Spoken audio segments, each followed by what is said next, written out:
ವಿಶ್ವದ ದೊಡ್ಡಣ್ಣ ಅಮೆರಿಕಾದಲ್ಲಿ ಭಾರತಕ್ಕೆ ರಾಜತಾಂತ್ರಿಕ ಗೆಲುವಾಗಿದೆ. ಮುಂಬೈ ಬ್ಲಾಸ್ಟ್ನ ರೂವಾರಿ ಮಾಸ್ಟರ್ ಮೈಂಡ್ ರಾಣಾನನ್ನ ಭಾರತಕ್ಕೆ ಹಸ್ತಾಂತರಿಸುವುದಕ್ಕೆ ಅಮೆರಿಕಾದ ಸುಪ್ರೀಂ ಕೋರ್ಟ್ ಗ್ರೀನ್ ಸಿಗ್ನಲ್ ಕೊಟ್ಟಿದೆ.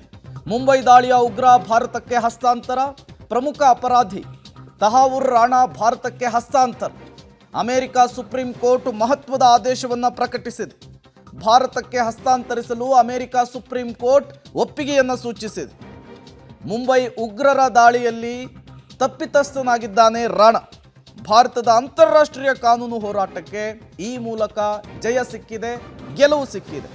ಈ ರಾಣಾ ಏನಿದ್ದಾನೆ ಈತ ಮೂಲತಃ ಪಾಕಿಸ್ತಾನದವನು, ಕೆನಡಾದಲ್ಲಿ ಉದ್ಯಮಿಯಾಗಿದ್ದ. ಈ ಹಿಂದೆಯೇ ಅಮೆರಿಕಾದ ಮ್ಯಾಜಿಸ್ಟ್ರೇಟ್ ಕೋರ್ಟ್ ಈತನನ್ನು ಭಾರತಕ್ಕೆ ಹಸ್ತಾಂತರ ಮಾಡಲಿಕ್ಕೆ ಸಮ್ಮತಿಯನ್ನು ಸೂಚಿಸಿತ್ತು. ಅದನ್ನು ಪ್ರಶ್ನೆ ಮಾಡಿ ಆತ ಸುಪ್ರೀಂ ಕೋರ್ಟ್ಗೆ ಹೋಗಿದ್ದ. ಈಗ ಅಮೆರಿಕಾದ ಸುಪ್ರೀಂ ಕೋರ್ಟ್ ಮಹತ್ವದ ಆದೇಶವನ್ನು ಹೊರಡಿಸಿದೆ.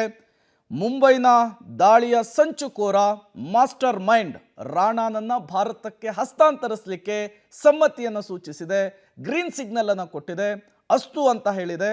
ಈ ಮೂಲಕ ಅಮೆರಿಕಾದಲ್ಲಿ ಭಾರತಕ್ಕೆ ಅತಿ ದೊಡ್ಡ ರಾಜತಾಂತ್ರಿಕ ಗೆಲುವಾಗಿದೆ. ಮತ್ತಷ್ಟು ಡೀಟೇಲ್ಸ್ ಕೊಡ್ತಾರೆ ದೆಹಲಿ ಪ್ರತಿನಿಧಿ ಶಬ್ಬೀರ್, ದೂರವಾಣಿ ಸಂಪರ್ಕದಲ್ಲಿ ಜಾಯ್ನ್ ಆಗಿದ್ದಾರೆ. ಶಬ್ಬೀರ್, ಯಾವಾಗ ಈ ಸಂಚುಕೋರ ಭಾರತಕ್ಕೆ ಬರ್ತಾನೆ, ಜೊತೆಗೆ ಈ ಆದೇಶದ ನಂತರ ಏನೆಲ್ಲ ಪ್ರಕ್ರಿಯೆಗಳು ನಡೆಯುತ್ತೆ ಭಾರತ ಮತ್ತು ಅಮೆರಿಕಾದ ನಡುವೆ ಅಂತ ಹೇಳಿ? ಪ್ರೇಮ್, 2008ರಲ್ಲಿ ಮುಂಬೈಯಲ್ಲಿ ಭಯೋತ್ಪಾದಕರ ದಾಳಿ ಏನ್ ನಡೆದಿತ್ತು, ಆ ದಾಳಿಯ ಪ್ರಮುಖ ಸಂಚುಕೋರ ತಹಾವುರ್ ರಾಣಾ ಹಸ್ತಾಂತರಕ್ಕೆ ಈಗ ಅಮೆರಿಕದ ಸುಪ್ರೀಂ ಕೋರ್ಟ್ ಅನುಮತಿಯನ್ನ ಕೊಟ್ಟಿರುವಂತದ್ದು. ಈ ಹಿಂದೆ ಸೆಷನ್ಸ್ ಕೋರ್ಟ್ ಕೂಡ ಅನುಮತಿಯನ್ನ ಕೊಟ್ಟಿತ್ತು. ಇದನ್ನ ಪ್ರಶ್ನೆ ಮಾಡಿ ರಾಣಾ ಸುಪ್ರೀಂ ಕೋರ್ಟ್ ಮೆಟ್ಟಿಲೇರಿದ್ದ. ಈಗ ಸುಪ್ರೀಂ ಕೋರ್ಟ್ ನಲ್ಲೂ ಕೂಡ ವಿಚಾರಣೆ ನಡೆದ ಬಳಿಕ ಭಾರತದ ವಾದವನ್ನ ಅಮೆರಿಕದ ಸುಪ್ರೀಂ ಕೋರ್ಟ್ ಪರಿಗಣಿಸಿರುವಂತದ್ದು. ಮತ್ತೆ ಆತನನ್ನ ಹಸ್ತಾಂತರಕ್ಕೆ ಸೂಚನೆ ಕೊಟ್ಟು ಈಗ ಆದೇಶವನ್ನ ಕೂಡ ಮಾಡಿರುವಂತದ್ದು. ಹೀಗಾಗಿ ಆತನ ಹಸ್ತಾಂತರ ಈಗ ಭಾರತಕ್ಕೆ ಬಹಳ ದೊಡ್ಡ ರಾಜತಾಂತ್ರಿಕ ಕಾನೂನಿನ ಗೆಲುವಾಗಿರುವಂತದ್ದು. ಈಗ ಸದ್ಯಕ್ಕೆ ಆತನನ್ನ ಭಾರತಕ್ಕೆ ಹಸ್ತಾಂತರಗೊಳಿಸುವ ಬಗ್ಗೆ ಈಗ ಪ್ರಕ್ರಿಯೆಗಳು ಕೂಡ ಶುರುವಾಗುತ್ತೆ.